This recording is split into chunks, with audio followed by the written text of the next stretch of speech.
Salut chers amis, très chers apprenants. Aujourd'hui, nous ferons le cours sur... Nous continuons toujours avec les nombres complexes, mais on parlera plus de la forme trigonométrique. La forme trigonométrique est une forme qui pourra nous aider à avoir des mesures d'angle. Donc là, il est important de mesurer, de connaître ces angles. Il faut vraiment connaître le tableau trigonométrique. Il faut connaître les valeurs des angles pour pouvoir déterminer une forme trigonométrique correcte.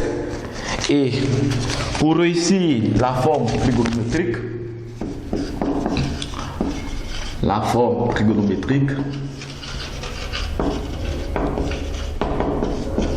d'un nombre complexe, il faut d'abord, dans un premier plan, en astérisque, connaître le module.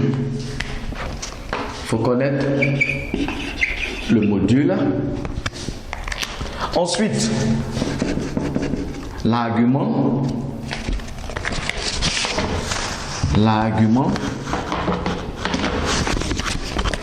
Ensuite, l'argument. Enfin, écrire. Ensuite, écrire la forme. Z est égal à R facteur de cosinus θ plus I sinus θ.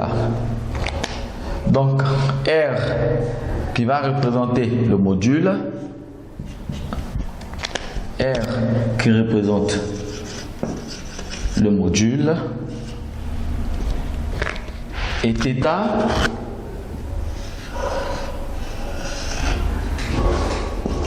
l'argument.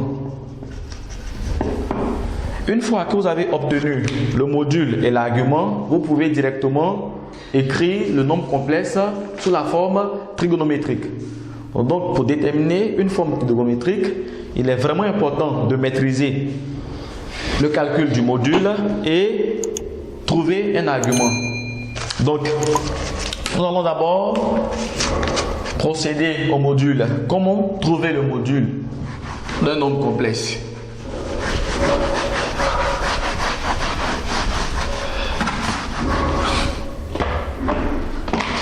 Le module. Donc, premier astérisque, module. Nous prenons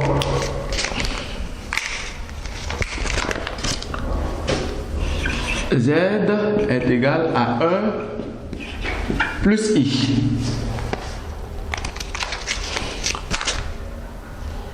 Soit la formule suivante.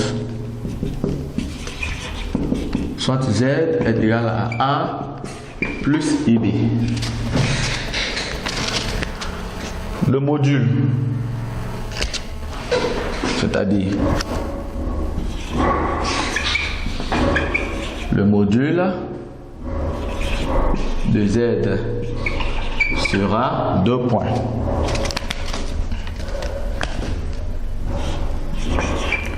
Voici comment noter le module. Le module est égal à racine carrée de A au carré plus B au carré. C'est pour ça qu'il est important de maîtriser l'identification de A et de B. Parce que une fois que vous maîtrisez qu'est-ce qui est A et qu'est-ce qui est B, vous pourrez faire facilement A carré et B carré. Donc il est important d'identifier le A et le B dans un nombre complexe. Pour notre exercice ici, nous avons Z est égal à 1 plus I. Donc le module de Z serait égal à 1 au carré plus la partie imaginaire aussi qui est 1 au carré. Donc le module de Z va nous donner racine carrée de 2. Donc ici, nous avons le module de Z. Pour ceux qui veulent encore plus d'exercices,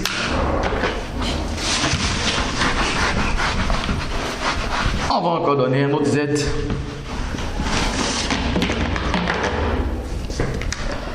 nous avons Z2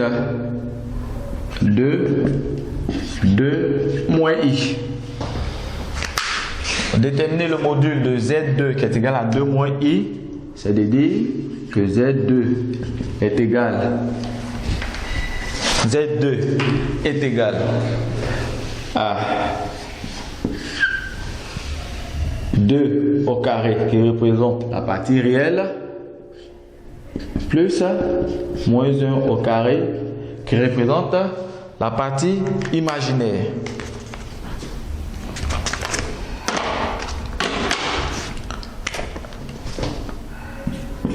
Z2 va nous donner 4 plus 1. Donc le module de Z2 va donner racine de 5. Voilà, un dernier.